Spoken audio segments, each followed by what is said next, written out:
Welcome to the Pucks Across the Pond podcast. Hello out there, we're on the air, it's hockey night tonight.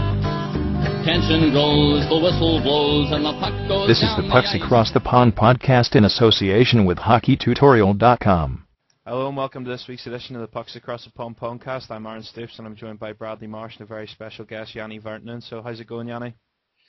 Yeah, thanks for having me on the show, guys. Really happy to be here and kind of talk through all the things that have been going on in the NHL and hopefully give all the listeners a bit of an insight into what it's like to be a hockey player. Yeah, it's a pleasure to have you. Just to clarify, Janne's an ice hockey player for Finland and he's got an announcement later on, so we'll get to that later. But how's things, Bradley? We're not neglecting you. How are you?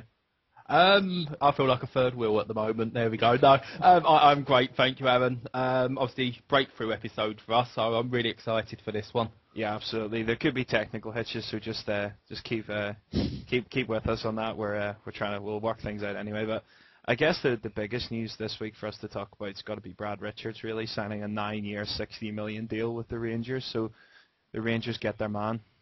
Yeah, I've only just picked myself up off the floor for that one. It really did just, wow, that's a massive contract, but if it works for them, then it could be worth all the money. Everything that's been paid could be well worth it if he can fire them that one final step to the cup.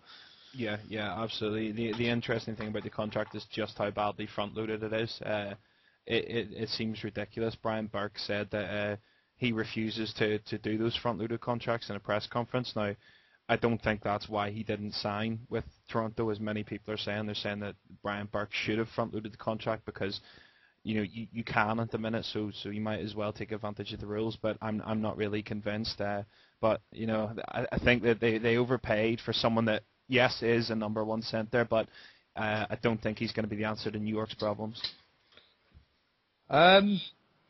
I don't know. I mean, they've got still quite a core of their players there. I think he could. I think he could get them closer to the Stanley Cup than they've been for quite some time. I actually think this is a great move for them. They've still got Callahan, Dubinsky, Boyle, Frolov, and Prospal all to sign up, attacking wise. So they've got options there. Defensively, they still look sound. Goaltender, they've got Lundqvist, they've got a decent backup in Byron as well. I actually think for them it's a good move, and I actually think this could, we said last week that the Eastern is going to be a lot more difficult to call this year. So many teams have made strides forward, and I think New York are one of those. That's wide open, and I think adding someone like Richards is a great move for them. Yeah, obviously it makes them better, but Janne, do you think that he's going to be the difference maker that New York have been looking for? I think it's a bit of a twofold thing, and I do think that Rangers have or might have taken a bit of a gamble with it front-loading the contract because let's say that it doesn't pan out the way they've planned it with Richards and he's not able to produce or help them in the way he does. Obviously it's going to be very, very difficult to trade him with the cap rules and everything in place. But at the same time, with the Richards signing, well, it is great for New York and it does bolster their roster. And provide them with more pieces to play with that I think they've kind of missed in the last couple of seasons. It's still important to remember that there's, I think it's Dubinsky and Callahan who have to go through salary arbitration. And an interesting point that I picked up on that was that a player who was signed recently, Villaleno, from an unrestricted free agency, got, a 6-year, $27 million deal? Yep. And looking at Callahan and Dubinsky, they're kind of players who are in the same boat. So I think the guys who are doing the arbitration for those two guys, I think they might be looking at the Leno contract and going, well, this is what these guys should be making. And if that goes through, I certainly wouldn't be the one who has to fiddle with the Rangers cap space at the moment. No. I mean, their problem is down to the cap. I think that they are going to lose someone. I think they have to. If they don't lose, Dubinsky or Callahan, they're going to have to trade someone else. And it is going to be some tough decisions. We were talking about this last week and said, neither of us want to be Glenn Sather right now. It's not a position that I'm envious of. And, I think that it's going to be, as you say, it's twofold. Obviously, they took a gamble salary-wise, and his play is going to decline more than likely anyway, especially towards the tail end of his career. And as you say, it makes him difficult to trade. But the issue for me is if you start trading players, the team could take a serious nosedive, depending on who he needs to trade if he does have to clear space, which I gather he's going to have to. Do you get, either you two guys, do you get the feeling New York have gone for a it's now or never kind of attitude for the cup? That they're really hoping that Richards is that final piece of the jigsaw.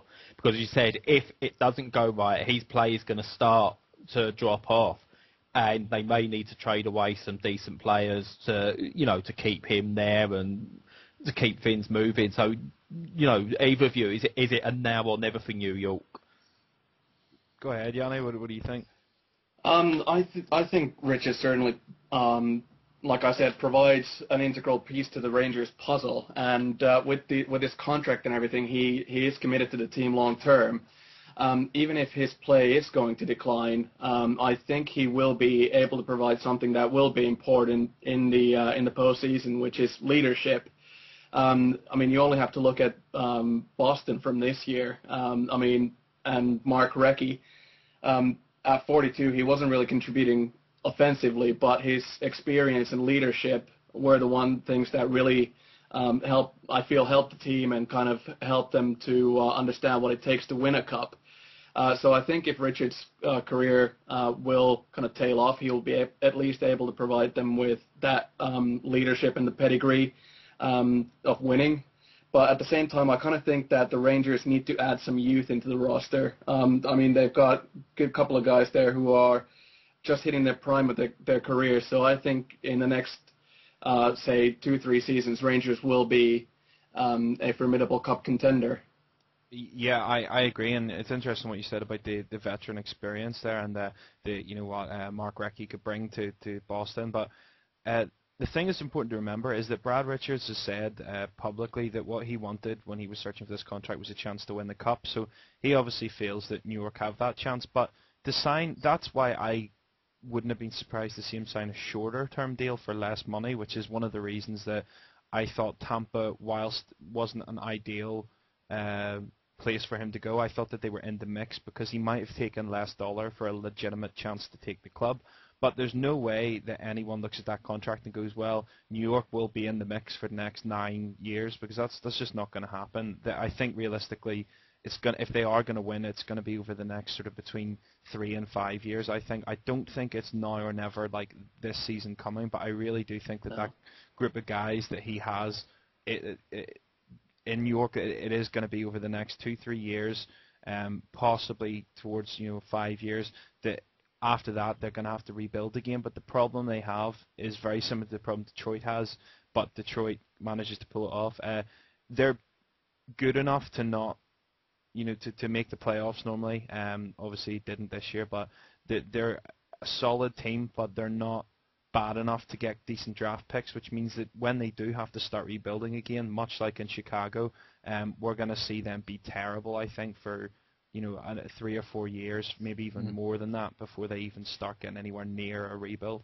Yeah, I'm looking at them on CapGeek at the moment, and even next year, for me, it does start to be a problem. They've got 10 players signed for next year and 6 for the year after that.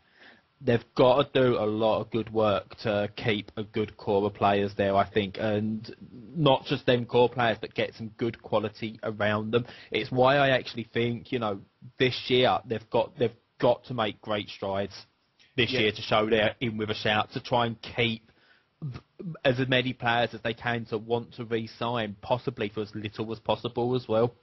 Yeah, well, interestingly, I think that we're going to see maybe another Jay Bouwmeester scenario here, because the Rangers do have pieces that there might be interest in sort of come trade deadline where people are looking to bolster their lineups for a run at the playoffs or down the stretch. And they do have pieces that there may be some interest in, but it'll be interesting to see if Glenn Sather will be willing to take the return and cut his losses, or if we're going to see him do what they did with Jay Boomeist and go, no, we'll not trade him because we need him to make the playoffs. And we'll see, I think, come trade deadline this year, I think we're going to see what his intentions are going to be with this team. Yeah, it's definitely going to be interesting watching New York this year. That's one thing for sure. Yeah, absolutely. Have you got anything else to add about Brad Richards, Janne? No, I mean, just on Rangers in general, I really do hope that that Richards will be kind of providing them with some offense, because like we saw in the playoffs, it seemed to be that Rangers did everything else well play-wise except score the goals, and let's face it, Lundqvist isn't going to score them for him. No, I would highly doubt it somehow. Whilst he's a great player, he's not known for his playmaking.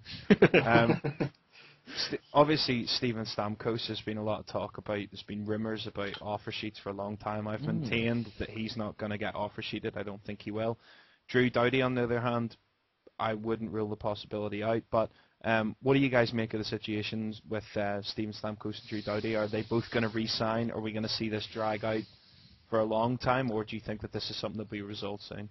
Stamkos, it's really intriguing me that it's still not done. It's the more that drags on. If I was a Tampa fan, the more worried I would be. You'd hope that Stamkos would, they'd be jumping at the chance, just to re-sign, and it wasn't done pre-deadline, and it's just a dangerous situation for them. I think they lose Stamkos, that's a franchise that's in trouble. Because they've got some aging players there to start with. They need to get him re-signed, but there's not many teams that can actually afford to bring him in, and that's probably that he's actually going to want to go to at the same time. I don't know until that one pans out. I just really don't know where I stand on that. I'm really surprised that he's still without a contract. If I would have been Steve Yzerman, that would have been the first signing I would have made, just to make sure that that I've got his name on the paper, because he's a 50-goal scorer, and you don't let guys like that go, and he's your first-round draft pick from a couple of years ago, and I would have signed him up as soon as possible.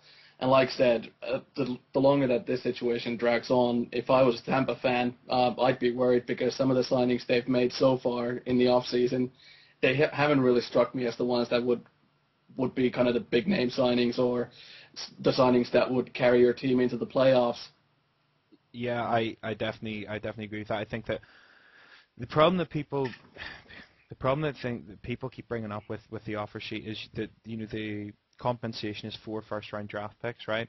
I don't care what any GM says or what anyone says. If I'm a GM, right, and you can somehow guarantee me that I'm going to get Steven Stamkos in a draft, you would trade 4 first-round draft picks for Steven Stamkos, because you could get the first overall draft pick every year for 4 years in a row, and you still might not get a player that's the caliber of Steven Stamkos. He's a bona fide 50-goal scorer, and if you're guaranteed one of those, an offer sheet is something that I wouldn't rule out for me personally as a GM, but there's obviously a lot of moral issues, and it's a professional boundary that there's a kind of unwritten rule that you don't offer sheet. Now, personally, I think the offer sheet's there, use it to your advantage, but the problem would be if someone offer sheeted, that might bump Stamkos' salary even further, and Steve Yzerman's not. If you're playing a long game, he's not a GM you want to piss off.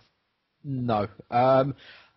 Definitely not. I mean, obviously you look at Yzerman, you'll see where his training's come from when it comes to being a GM, where he's going to get his biggest influence from, and it's going to be from Kenny Holland. Now, for a million years, I don't think it's going to happen, but if there's one team that can afford to give up 4 first-round draft picks, it's Detroit. And, unfortunately, I don't think we will go for him. But you look at sort of how many other teams, I can't